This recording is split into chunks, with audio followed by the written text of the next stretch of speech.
something pretty weird happened in the real estate world in November.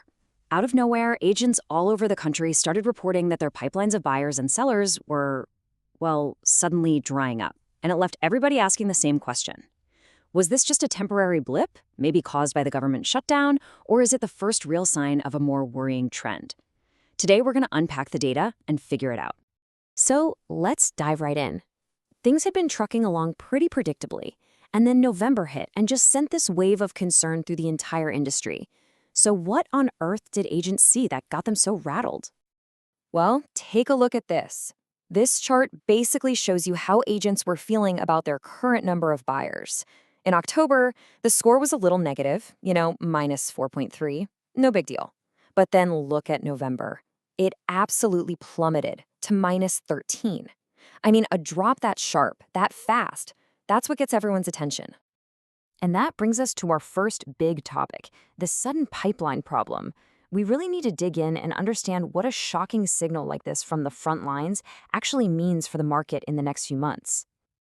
Now, you might be thinking, why does this matter if sales haven't dropped yet? Well, a thinner pipeline today doesn't hit the sales numbers tomorrow. It's a leading indicator. It's a sign of what's coming. If this keeps up, it could directly translate to lower commissions and less money for brokerages as we roll into the new year. And that's why this is so critical to understand right now. So how do we decode this? Whenever you see a number that's this dramatic, this out of the ordinary, your first question has to be, is this for real? Is the data itself reliable, or could this just be some kind of statistical fluke? The data we're looking at comes from a tool called Intel's Client Pipeline Tracker. You can basically think of it as a survey that acts like a mood ring for real estate agents.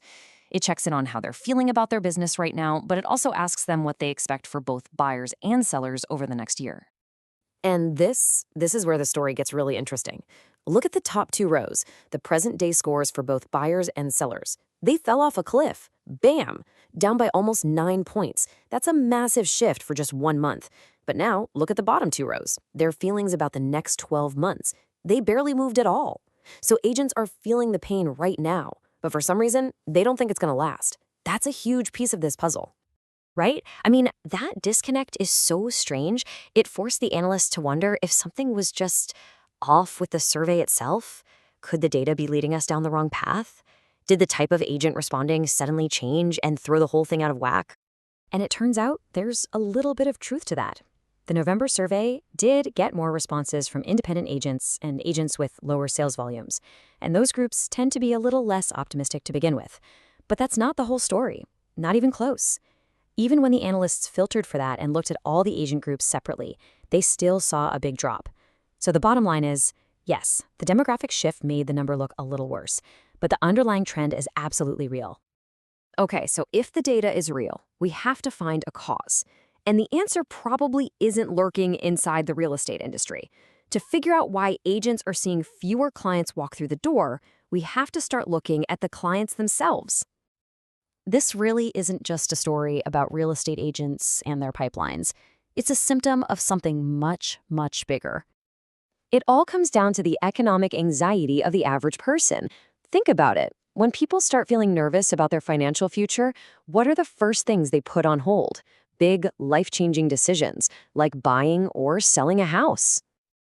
And we've got the receipts to prove it. According to the Conference Board, overall consumer confidence took a nosedive in November. People's feelings about their own financial situation dropped to the lowest point since all the way back in August 2024.